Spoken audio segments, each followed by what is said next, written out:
अस्सलामुअलैकुम रहमतुल्लाहि वबरकातुहू। खान्स अकेडमी में आपका वेलकम। उम्मीद है आप सब खैरियत से होंगे, अच्छे होंगे, पढ़ाई कर रहे होंगे।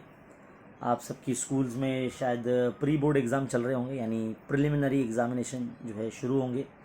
और मुझे ऐसा लगता है शायद आप लोगों का भी 3-4 पेपर हो गए होंगे, है ना। मैं आज जो है ना, जैसे कि आप जानते हैं हर संडे को मैं लाइव आता हूँ। आज भी संडे है और मैं सुबह से बिज़ी था। मैं बाहर भी मेरे लेक्चर्स थे। अभी अभी समझ लो मैं फ़्रेश होके बैठा हूँ, तो मैंने सोचा कि चलो आज खान्स अकेडमी अपने यूट्यूब पर लाइव जाते हैं। तो आज जो है ना मैं लाइव आऊँगा मैं। और अभी जो टाइमिंग हो रहा है वो 1:45 बज रहे हैं।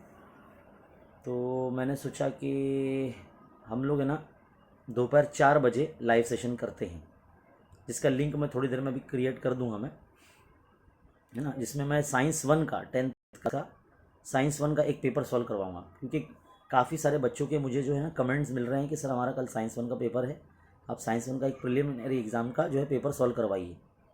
तो चलिए मैं आज दोपहर 4 बजे एक लाइव पेपर हम लोग सॉल्व करेंगे, है ना, प्रिलिमिनरी एग्ज़ाम का। जो आपको होने वाले जो आपके एग्ज़ाम है साइंस 1 का, आपका जो पेपर होगा इंशाल्लाह उसके लिए काफ़ी हेल्पफुल साबित होगा। और फिर बाद में उसके बाद हम साइंस 2 का पर्चा भी जो है नेक्स्ट डे इंशाल्लाह हम आपको करवाएंगे, और बोर्ड का पर्चा भी हल करवा देंगे, है ना। तो लाइव क्लास जो है आज शुरू हो रही है आज से। उम्मीद है आप सब जो है बखूबी तैयारी कर रहे होंगे, और रिवीजन करने के लिए लाइव आज मिलते हैं दोपहर 4 बजे। तो इस वीडियो को लाइक कीजिए, शेयर कीजिए तमाम अपने दोस्तों में, और बच्चियाँ अपनी सहेलियों में। मिलते लाइव क्लास में। Thank you.